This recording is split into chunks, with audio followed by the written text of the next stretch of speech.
Estábamos hablando de sólidos elásticos, nos ha aparecido Hooke y Hooke estaba haciendo algún comentario para que no creáis que me invento todas las cosas.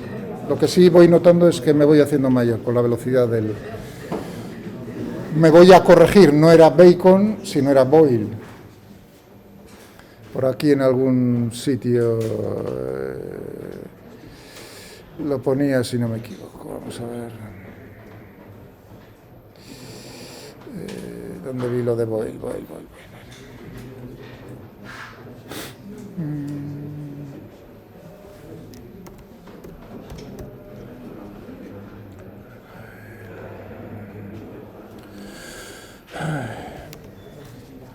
está aquí? Uno. Ah, sí, joder. Pero no veo ya ni... Lo tenía delante de las narices. Bueno, pues para que quede claro, fue un miembro de la Royal Society desde, creo que dije que era 1661, creo que no me he equivocado y no era 1660. Curator es el que controla, el que organiza experimentos.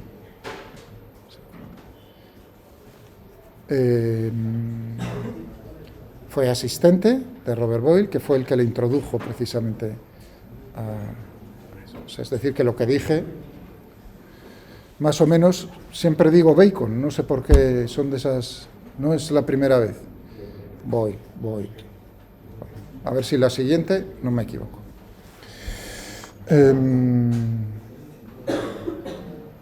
Fijaos, cuando decía tenía relación con la óptica, también como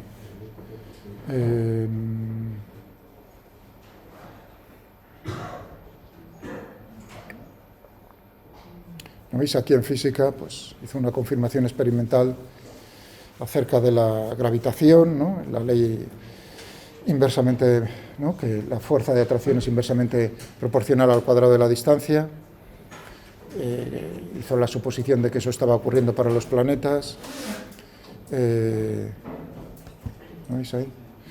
En la ley de gravitación de Newton, de gravitación universal, aparece precisamente en la obra esta que os dije que se publicó en 1687, en los principios matemáticos de la filosofía natural. Filosofía natural lo distinguían de la otra filosofía, o sea, de la ciencia, porque la ciencia, la palabra ciencia, es de 2 siglos después. La palabra ciencia se introdujo en el siglo XIX. Genial, pues continuemos entonces, lo hemos dejado ahí.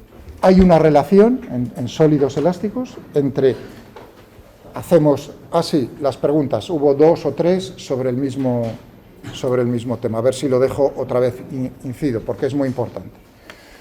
O sea que nosotros vamos a tener fuerzas que podemos ejercer sobre superficies de un cuerpo, fuerzas superficiales, veremos que va a haber fuerzas de volumen, dejémoslo así. Fuerzas superficiales. Esas fuerzas superficiales, una fuerza es un vector. ¿Qué dirección tiene esa fuerza? Pues yo he puesto 3 casos. Si me fijo en la dirección, 2 casos. Una, si la fuerza es normal a la superficie o si la fuerza es tangencial a la superficie. ¿De acuerdo? Vino la pregunta acerca de la presión. Pero ahora, diferencia entre esfuerzo y fuerza, o estrés y fuerza, force. Pues entonces tenemos, simplemente es la definición de esfuerzo es la fuerza que estamos ejerciendo por unidad de área, es decir, esa superficie tiene un área, por lo tanto el esfuerzo, si sabemos la fuerza, lo dividimos por el área, ahí tenemos el esfuerzo. ¿De acuerdo? Si la fuerza es normal a la superficie comprimiendo, presionando, entonces tenemos la presión es un esfuerzo, es el esfuerzo normal. Normal comprimiendo. Porque puede haber un esfuerzo normal tirando a tensión. Esa no es la presión. La presión es comprimiendo. ¿Se entiende? ¿De acuerdo? O sea que la presión va a ser un esfuerzo normal. En general, lo que tendremos es que las fuerzas que actúan sobre los cuerpos, sobre los fluidos, si yo me fijo en un elemento de fluido, ya veis, digo ahí, pienso en un trozo de fluido, un volumen de fluido está rodeado por una superficie. Entonces, ¿cómo son las fuerzas que están actuando en cada punto de esa superficie? Pues en general no van a ser ni normales ni tangenciales, será una composición de las dos. La componente normal, apretando, comprimiendo, la definiríamos como la presión que se está ejerciendo en ese punto sobre el elemento de fluido. La fuerza por unidad de área, la componente normal de la fuerza en ese punto, dividido por el área que estamos considerando, un área infinitesimal, para poderlo definir en un punto, definiríamos como presión. Pero también tendríamos una componente tangencial. Eso es lo que nos va a aparecer también en este capítulo. Bien, entonces, ¿más claro?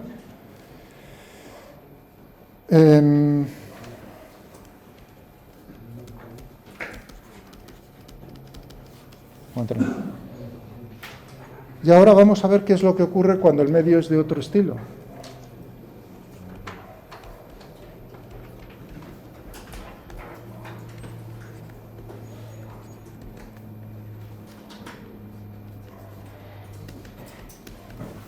Vamos a pensar, otra vez tengo aquí de alguna manera una superficie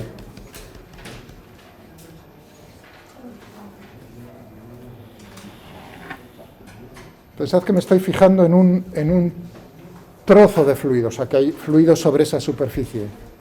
De alguna manera aquí esto está fijo, no hay movimiento relativo. Y ahora ejerzo una fuerza tangencial sobre la superficie de ese medio que va a ser fluido.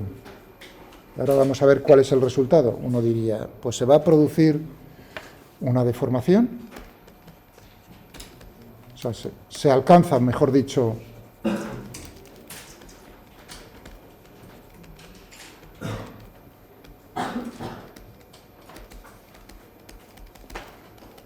con el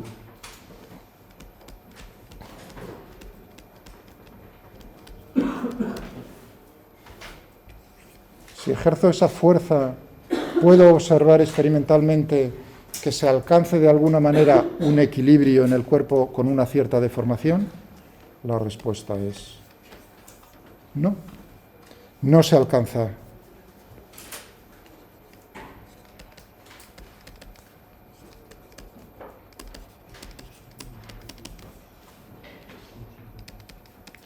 Si ejercemos un esfuerzo tangencial.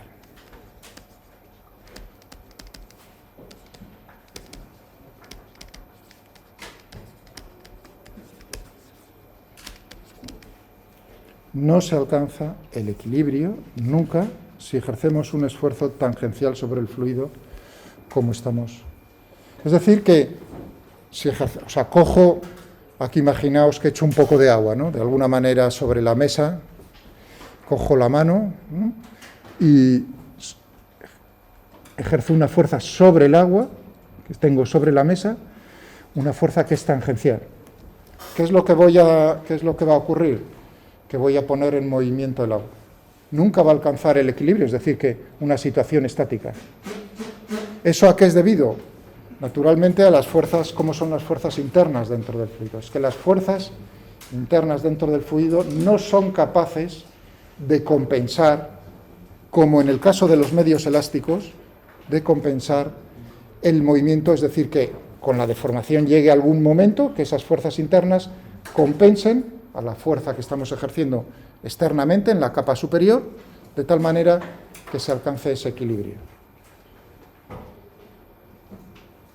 Así de sencillo, esa es la definición de fluido.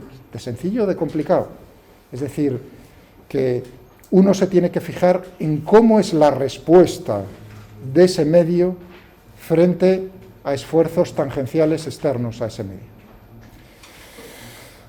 ¿Qué es lo que ocurre? Voy a dibujar, entonces, se produce movimiento en un instante t. Tendríamos que se deforma de esta manera. Un instante, o sea, yo me fijo un instante t posterior, después de haberlo aplicado, un instante, este t sub 1, un instante t sub 2, la deformación va, la deformación no se detiene, sino que va creciendo cada vez más. Imaginaos como si fuesen tablas, ¿no? Aquí, y lo que se van haciendo, lo que va ocurriendo es que esas tablas se van desplazando unas respecto a otras horizontalmente.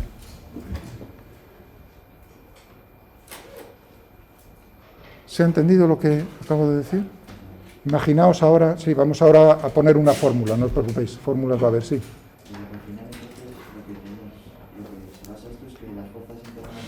No son lo suficientemente intensas, jamás, para poder compensar de alguna manera. Imagínate, voy a dibujar otra vez aquí.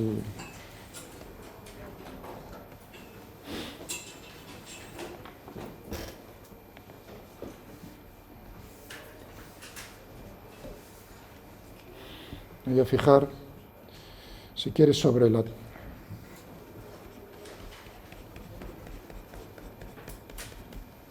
la capa superior.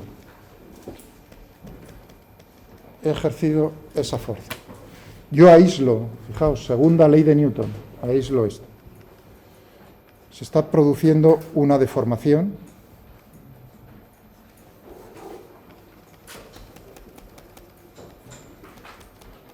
Tengo esta fuerza. Pero claro, tengo fluido, tengo medio por abajo. Es decir, que lo que tengo por aquí abajo ejercerá una fuerza sobre este cuerpo de esta manera. Si el sólido es elástico, esas fuerzas, porque es una fuerza interna en el sentido de que es del propio medio sobre una parte del medio. Entonces, en los sólidos elásticos lo que ocurre es precisamente que esta fuerza interna es capaz de, en algún momento, cuando la deformación es suficientemente grande, compensar de esta otra, de tal manera que la suma de ambas sea cero y se alcance el equilibrio. Se alcanza el equilibrio y se mantiene deformado. Claro, naturalmente, en el momento en el que quito esta fuerza, efectivamente, entonces la deformación desaparece. Eso estoy hablando pensando en elasticidad. Si te pasas de rosca, entonces produces una deformación permanente, es decir, los límites que os enseñarán en algún momento, precisamente en esas asignaturas, ¿no? Si tú sigue creciendo esta fuerza, llegará un momento en que llegas al límite elástico, entonces se producirá una deformación en ese cuerpo permanente. Por cierto, pues, por ejemplo, a los que os gusten las bicicletas, unos cuantos, ¿no? Me imagino, espero que haya deportistas de la bicicleta entre vosotros. El marco de la bicicleta, ahí hay virguerías. Los de acero, uno dice acero, todavía se hacen marcos de bicicleta de acero, se hacen todavía de acero. Los puristas como yo nos gusta más el acero. El aluminio tiene una ventaja que es menos denso, pero claro, la resistencia del aluminio frente al acero es diferente, y también la deformación, o el carbono y esas cosas. El acero tiene una ventaja, por ejemplo, en los marcos de bicicletas frente al aluminio en general, que precisamente ese coeficiente que te relaciona constante la deformación con el esfuerzo, en el caso del acero es 3 veces más grande que en el aluminio. Es decir, que el mismo esfuerzo sobre un marco de acero y sobre un marco de aluminio, un marco de aluminio produce una deformación 3 veces mayor que en un marco de acero. Eso para los que os gusten las bicis. En general, el acero y el aluminio. Bueno, también depende del tipo de acero, naturalmente. Bien, esto sí es un sólido elástico. Se llega a alcanzar un equilibrio, gracias a cómo son las fuerzas internas. En un fluido nunca serán lo suficientemente intensas para que se alcance ese equilibrio. ¿Qué es lo que ocurre entonces? Tú estás apretando y lo que ocurre es que cada vez se deforma más y más y más y más y más. Se produce una deformación. Siempre que exista una fuerza tangencial, tendremos una deformación continua. La deformación crecerá en el tiempo. Cuando dibujaba entonces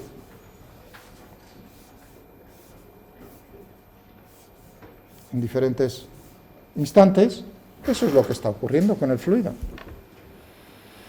Pensemos entonces, por poner ya una fórmula, poner algo matemáticamente, pero la idea ahora es expresar, ¿os dais cuenta? Es expresar esas ideas con la herramienta matemática.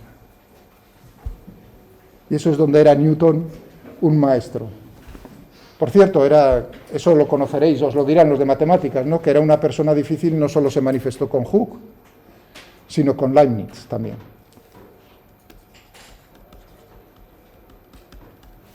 ¿No? Suena lo de Leibniz, del cálculo. Claro, ¿quién fue el inventor?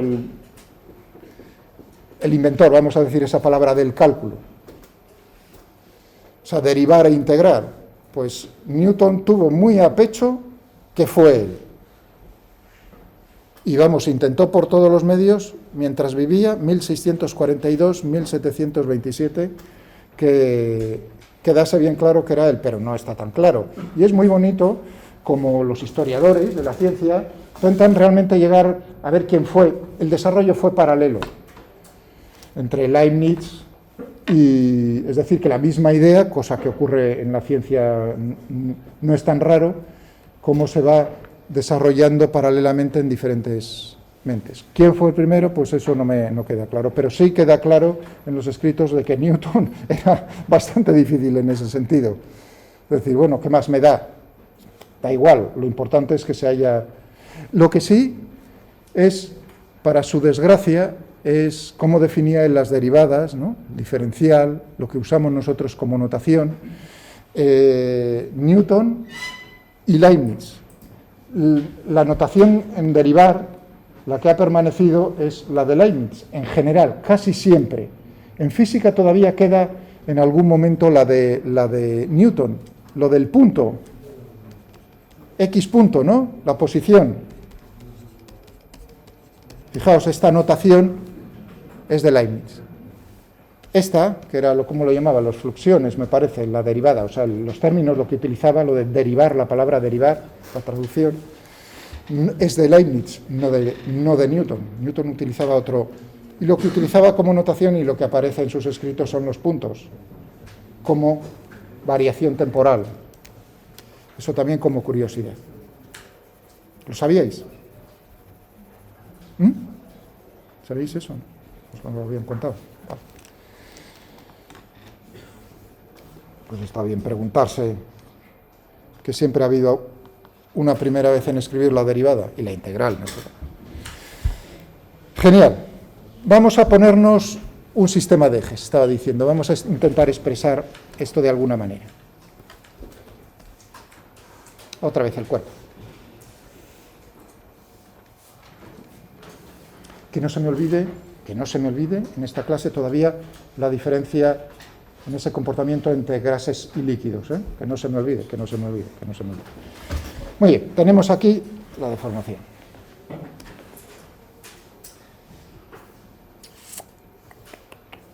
Y tenemos por aquí, esto vamos a llamarlo eje Y, si queréis, y eje X. De tal manera que lo que tenemos aquí la fuerza, esta F, y tenemos por aquí, de manera,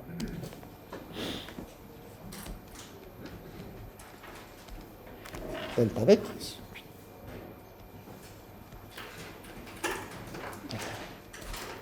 ¿De acuerdo? Un espesor, poner deltas, luego pondremos diferenciales. O sea, quiere decir que la dirección, cómo está actuando la fuerza, es en la dirección del eje X. Y normal a la superficie tiene la dirección del eje Y. Entonces lo que tenemos aquí como deformación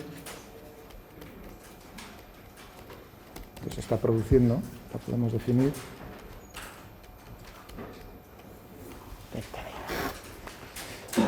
Esa sería la deformación. Si el sólido es elástico,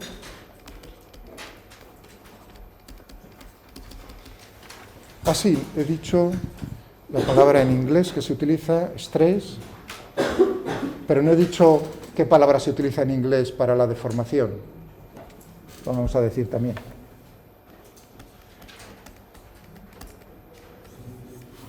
Strain. ¿De acuerdo? Y antes dije, bueno, no dije todavía lo del ritmo. Ahora vendrá lo del ritmo de deformación. Bueno, si el sólido es elástico, pues entonces tendríamos aquí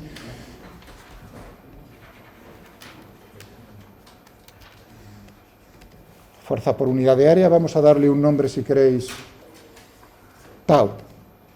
El esfuerzo tangencial lo llamo tau, aquí, para darle una letra.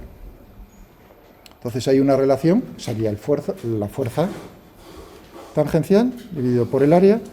Lo que hemos visto es que en el sólido elástico hay una relación lineal con lo que sería la deformación. Es decir, tendríamos aquí una constante C, por usar una constante. Relación lineal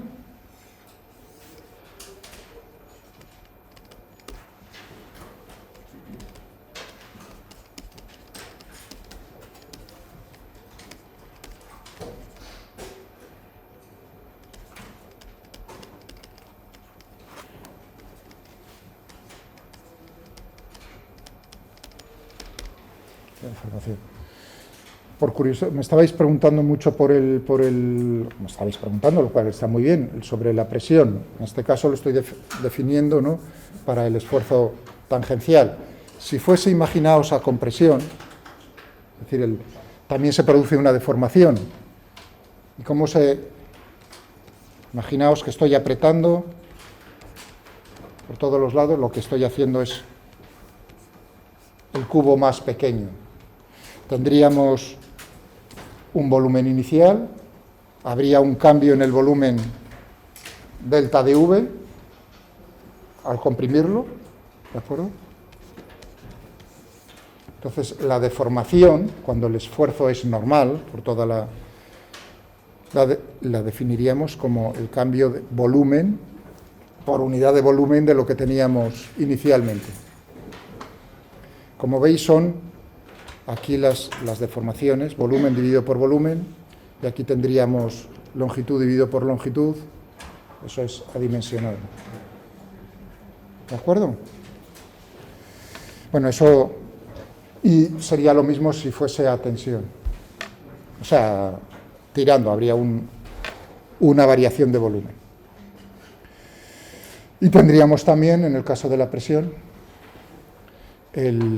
una relación lineal entre ese esfuerzo normal y lo que yo acabo de definir como la deformación en ese caso. Se define un coeficiente específico para ese caso, que es lo que va a caracterizar la diferencia entre líquidos y gases. Por eso lo estoy dejando aquí también caer en este momento.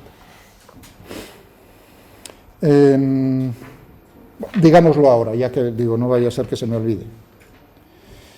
¿Qué ocurre si nosotros, le hacemos el esfuerzo tangencial?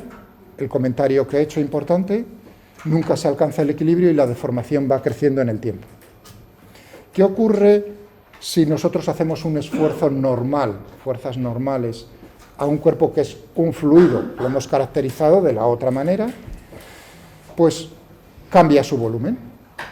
Y ahí viene la diferencia. Si se trata de un líquido, es decir, que se comporta de esta manera frente a este esfuerzo tangencial, le hago el experimento frente al esfuerzo normal, el cambio de volumen es despreciable, digámoslo así. Si es un gas, entonces el cambio de volumen es apreciable, incluso bajo la acción de pequeños esfuerzos normales, cambia rápidamente o cambia de volumen apreciablemente. Esa es la diferencia entre líquidos y gases dentro de lo que es los fluidos.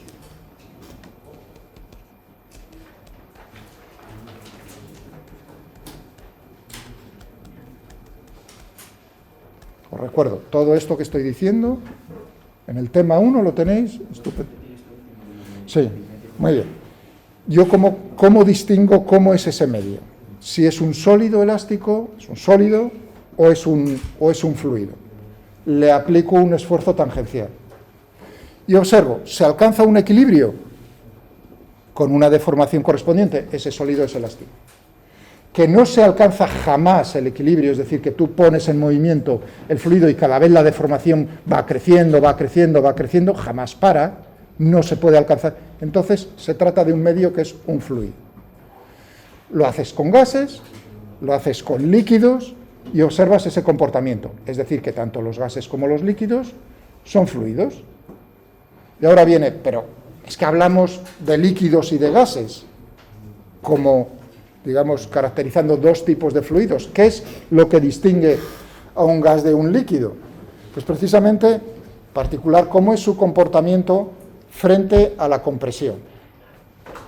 Si tú ejerces un esfuerzo normal en un líquido, digamos, exageradamente no logras comprimirlo, no puedes cambiar su volumen. Eso es lo que ocurre en los líquidos. Es decir, que los líquidos, como fluidos, son fluidos incompresibles, altamente incompresibles.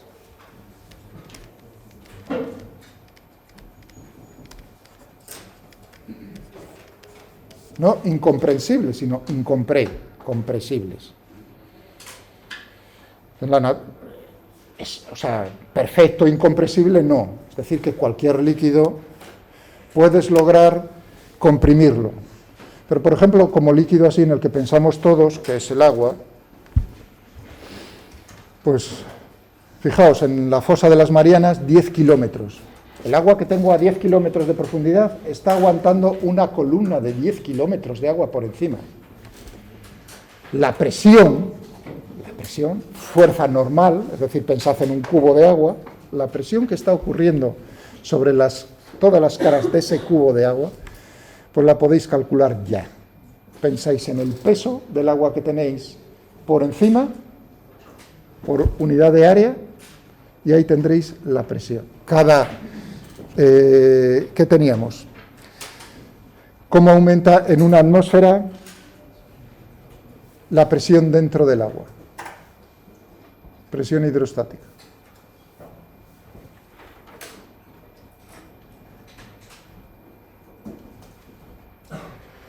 Cada 10 metros, ¿no? A ver, cada 10 o cada... aumenta así, en una atmósfera. Es decir, en la presión atmosférica, cada 10 metros de profundidad, aumenta en una atmósfera. Es decir, que tenemos ahí abajo 10 kilómetros, 1000 atmósferas de presión.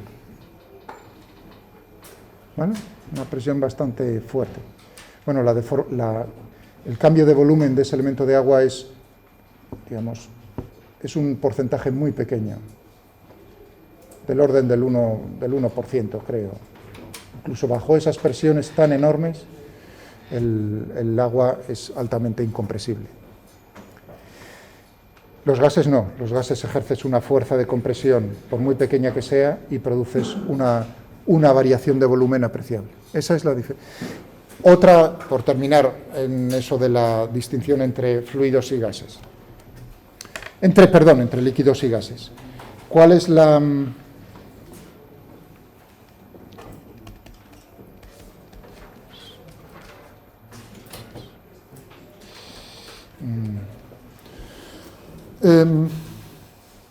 Bueno, lo manido eso, ¿no? Si tienes un recipiente,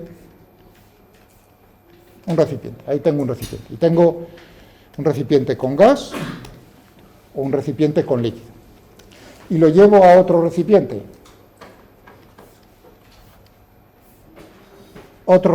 más grande.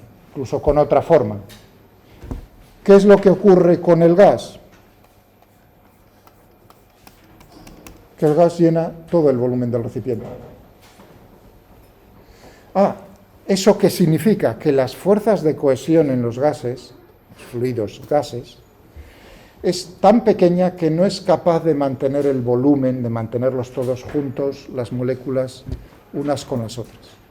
¿Qué ocurre si esto fuese un líquido? Y lo llevo a un recipiente más grande. Pues que solamente llena una parte del otro recipiente. Se mantiene el volumen. En un caso no se mantiene el volumen y en el otro caso sí se mantiene. ¿Gracias a qué se mantiene el volumen? Que las fuerzas de cohesión internas entre las moléculas son más intensas en los líquidos que en los gases. Es decir, que no permite de alguna manera que se escapen. Bueno, eso habría que ir un poco más allá, que lo tenéis en el tema 1, ese comentario. ¿Qué es lo que ocurre? Naturalmente, que se evapora una parte del líquido y el resto del volumen del recipiente se llena del vapor correspondiente a ese líquido. Hasta que se alcanza el equilibrio entre lo que se evapora y lo que se vuelve, ¿no? Entre lo que se vuelve gas y lo que se vuelve líquido, que es lo que se conoce como, a esa presión de vapor.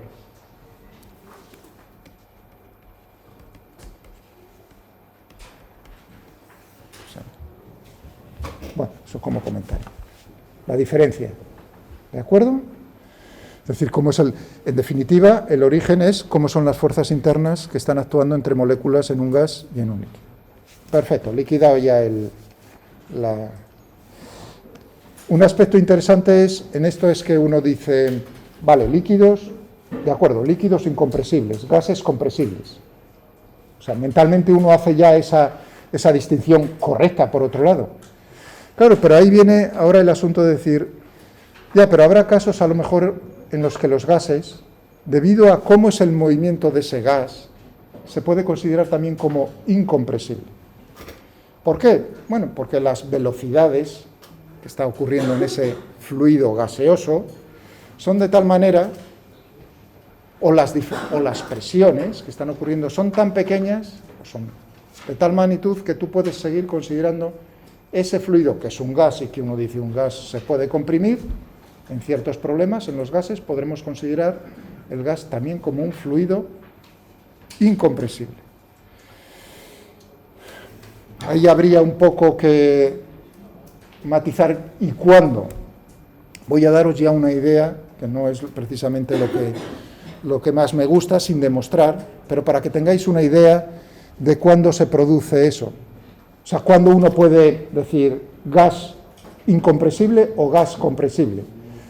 Para eso nosotros tenemos que fijarnos que la compresión en un gas ahora mismo se está produciendo. Yo estoy hablando y estoy comprimiendo el gas. Las ondas que os llegan a los tímpanos son ondas sonoras de compresión. Se está comprimiendo el aire, descomprimiendo, comprimiendo.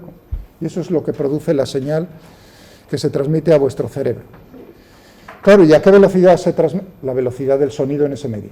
Es decir, que cuando tenemos que las velocidades son del orden de la velocidad del sonido, entonces uno está diciendo, claro, en ese momento tienes compresión, o sea, está clarísimo. ¿De acuerdo? Entonces, si nos fijamos en la velocidad del sonido y comparamos esa velocidad con la velocidad del sonido con la velocidad que está ocurriendo en ese medio, en ese gas que está en movimiento, si la velocidad es, vamos a llamarla A, la velocidad del sonido.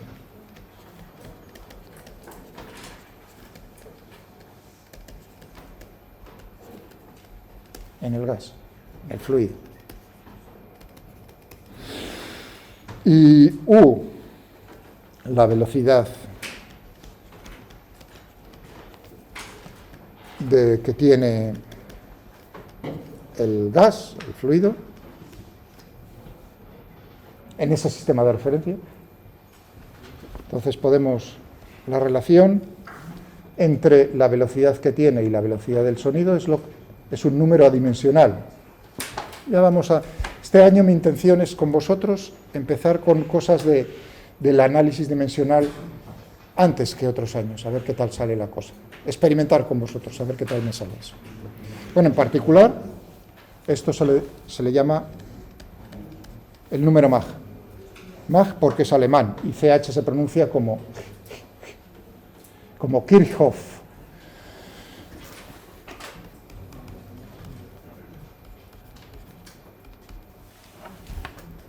¿De acuerdo? No Kirchhoff, sino Kirchhoff. Mach, el número Mach. Que es adimensional. Entonces tenemos, uno puede decir cuando el movimiento, la velocidad tenemos que tiene una velocidad del orden de la velocidad del sonido, Mach 1. Ahora he dicho yo Mach 1. ¿De acuerdo? Si es menor o si es mayor. Supersónico o subsónico. Si uno analiza el problema, que eso lo tendríamos, y no quiero, simplemente lo digo por si alguno tiene mucha curiosidad en el Triton, un análisis cuantitativo de lo que voy a decir. Entonces, se puede considerar el gas como incompresible siempre y cuando U dividido por A, ese número Mach, elevado al cuadrado, es mucho menor que U. ¡No! Cuidado, ahí viene el asunto, que es y que yo también digo a veces, si el número Mach es mucho menor que 1, entonces puedes considerar el gas como incompresible. Realmente es no la relación entre las velocidades, sino la relación entre las velocidades al cuadrado. Y eso quizás os lleve a pensar lo que os vais a encontrar tarde o temprano, que uno dice, bueno, entonces, por ejemplo, el flujo del aire alrededor de las alas de un avión, ¿no? ¿Cuándo podremos considerar que el aire, ese flujo, es incompresible? Uno dice, bueno, pues la velocidad del sonido, dependiendo de cómo es la densidad, pone del orden de 1000 kilómetros por hora, ¿no? De ese orden. Pues uno dice, bueno, 300, 400 kilómetros por hora, si se mueve el avión respecto al aire, o el aire respecto al avión, pues ese aire la puedo considerar como incompresible. Y en el modelo que voy a realizar, voy a utilizar ecuaciones que son más fáciles, como medio incompresible. Yo diría que 0,3, 0,4 no es mucho menor que 1. ¿Sí o no? Para considerar el gas como incompresible, el número que tiene que ser mucho menor que 1 es esa fracción. Sí, el número Mach, que es la relación entre la velocidad que tiene elementos del fluido, el aire, por ejemplo, comparado con la velocidad del sonido en el aire en esas condiciones, que yo he llamado A, si no me equivoco. Depende de la densidad, ¿de acuerdo? O sea que no es lo mismo la velocidad del sonido aquí en la superficie terrestre que a 10 kilómetros de altura. Bueno, y estaba diciendo algo que vais a encontraros tarde o temprano. Uno dice, bueno, considera el flujo del aire alrededor de las alas de un avión, el avión va, o el aire respecto al avión, ahí depende del observador, 400 kilómetros por hora. Del orden de 1000 y pico kilómetros por hora a la velocidad del sonido. Es 0,4, fijaos, que sería este número mucho menor que 1. Yo diría que no, 0,3 si queréis. Pero si lo eleváis al cuadrado, 0,3 por 0,3, 0,09. Hombre, 0,1... Bueno, ahí estás cometiendo un error, pero yo diría que ahí ya puedes considerar mejor mucho menor que 1 que no en el caso. Siempre será mejor 0,09 que no 0,3. Por lo tanto, ya hemos aprendido la primera cosa. No es el número Mach en sí, sino el Mach al cuadrado, el que determina si el aire lo podemos considerar como incompresible. Esto es una afirmación la que he hecho yo.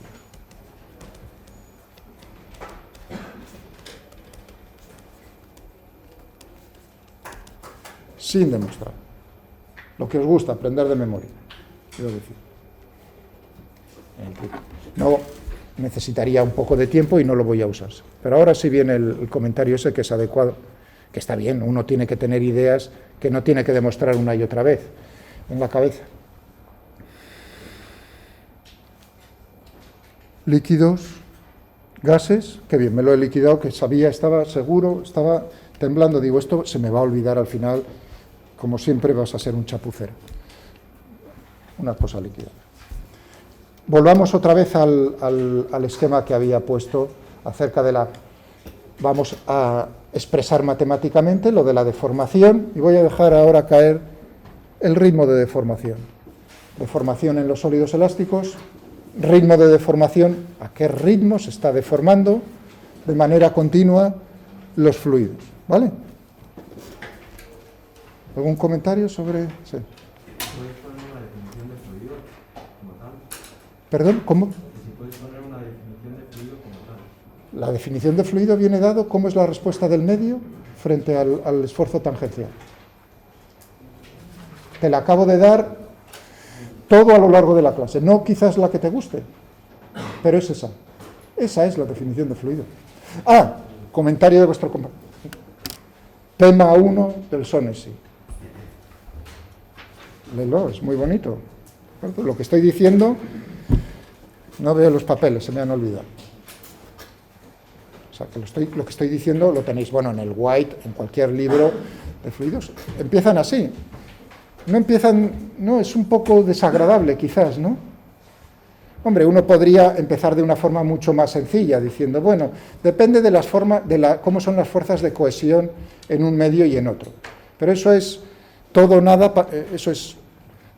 pariente de nadie, ¿no? Realmente. ¿Qué quiere decir lo de las fuerzas de cohesión en el medio? Pues en el ejemplo, precisamente, que hemos expuesto acerca de cómo reacciona, cómo se comporta ese medio frente a esfuerzos tangenciales. Claro, ahí viene también un comentario que viene en todos los libros, en el Sonesi y cualquier otro, que es, esa distinción es realmente tan clara, o sea, tan concreta, es decir, esto va a ser un sólido elástico, esto va a ser un fluido. La respuesta es, lamentablemente, no, no es así. Es decir, que dependiendo de las escalas temporales, por ejemplo, un sólido, que os voy a mostrar ahora mismo, todos tenemos aquí un sólido a la vista, bueno, casi a la vista, porque es transparente, que realmente es un fluido. Las ventanas de cristal. El cristal, uno diría, ejemplo de sólido. Joder, pues el cristal, le lanzo la piedra, ¿no? Algo que uno diría... Si nosotros esperamos ese cristal, claro, y eso que estoy contando es real. Si ahora esperamos unos 100 años y medimos primero ahora y dentro de 100 años me contáis cómo es el espesor arriba y abajo de ese cristal, lo que habremos observado es que el espesor arriba va decreciendo y va aumentando abajo. Es decir, que las moléculas están, no me queda más remedio que decir la palabra fluyendo bajo la acción de la gravedad. Claro, ahí es donde uno piensa, las escalas temporales juegan un papel en el problema. Si a mí me están diciendo cómo se mueve ese cristal, sobre todo cuando lo abro y se cierra otra vez, ¿no? En esa escala de tiempo de segundos, días, semanas, por supuesto que lo debo considerar como un sólido, hombre. La deformación, el ritmo de deformación es tan pequeño que yo lo puedo despreciar. Pero claro, si las escalas temporales son mucho mayores, entonces debería considerar el cristal como un fluido. Si un fluido, todavía no he dejado caer lo de viscoso, el coeficiente que es lo que estaba ahora entre manos la próxima hora, iba a decir, desde que me eche Ángel. Otro ejemplo de cómo algo que consideréis como sólido y además consideréis como un sólido rígido, porque eso sí que es, si os habéis caído alguna vez sobre hielo, sabéis el dolor que se siente al caerse sobre hielo, ¿no? El hielo como un sólido muy, muy rígido. Depende. Si uno quiere hacer un modelo de cómo es el movimiento de los glaciares, o por ejemplo, cómo, ahora con lo del cambio climático, bla, bla, bla, y todas esas cosas, de la Antártida, el hielo en los glaciares, resulta que el modelo que describe el movimiento del hielo en esos casos, son las ecuaciones de Navier-Stokes, es decir, las ecuaciones de un fluido. El hielo, ¿en qué escalas temporales? Claro, en escalas de 1000 años. Es decir, que el movimiento del hielo en la Antártida se considera como un fluido en escalas temporales, no de días. Si quieres ver cómo es en días, entonces lo tienes que considerar como un sólido. Pero si es a largo plazo, entonces lo tienes que considerar como un río, como un fluido. Puntos suspensivos, a la 1 continuamos. Si os gusta, os espero a la 1.